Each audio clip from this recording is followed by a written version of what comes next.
I shall resign the presidency effective at noon tomorrow.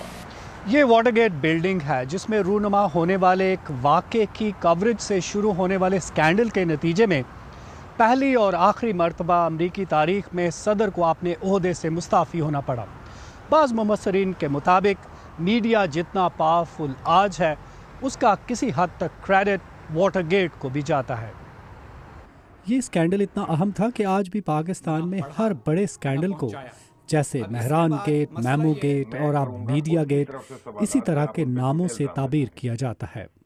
Water get building کے اندر اس زمانے کی حزب اختلاف ڈیموکریٹک پارٹی کا ہیڈ آفس تھا۔ 40 سال پہلے وہاں چوری کی ایک واردات ہوئی۔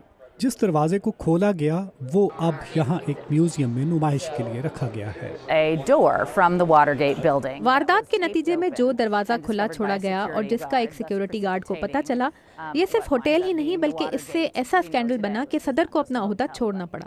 واشنگٹن پوسٹ کے 2 صحافیوں باب وڈبرڈ اور کارل برنسٹین نے اس واردات پر تحقیقاتی خبریں لکھیں اور پتہ لگایا کہ اس واقعے کے پیچھے صدر نکسن کا ہاتھ تھا۔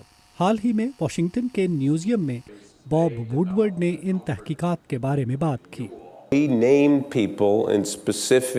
ہم نے اس سازش میں ملوث ان افراد کا پتہ لگایا جو جاسوسی جیسے اقدامات کے ذریعے ہمارے آزاد نظام انتخابات کو خراب کرنا اور ڈیموکریٹک پارٹی کو نقصان پہنچانا چاہتے تھے۔ صدر نکسن نے تمام الزامات رد کر دیے۔ اگر صدر دھوکے باز ہے تو عوام کو معلوم ہونا چاہیے، مگر میں دھوکے باز نہیں۔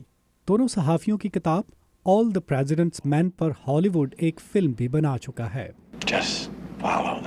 صحافیوں کو اس وقت جس شخص نے معلومات فراہم کی اس نے واقعے کے تقریباً 30 سال بعد اپنے آپ کو ظاہر کیا۔ وہ امریکی ادارے FBI کا اہلکار مارک فیلٹ تھا۔ ایک وقت تو مارک نے مجھے بتایا کہ معاملہ اتنا سنجیدہ ہے کہ لوگوں کے فون ریکارڈ کیے جا رہے ہیں اور کچھ لوگوں کی جانوں کو خطرہ لاحق ہو سکتا ہے۔ نکسن کے جانے کے کئی اشروں بعد واٹر گیٹ کمپلیکس آج بھی امریکی سیاست کے اہم باب اور اس میں آزاد پریس کے کردار کی یاد دلاتا ہے۔ سوزین پریسٹو کے ساتھ ندیم یعقوب، اردو VOA۔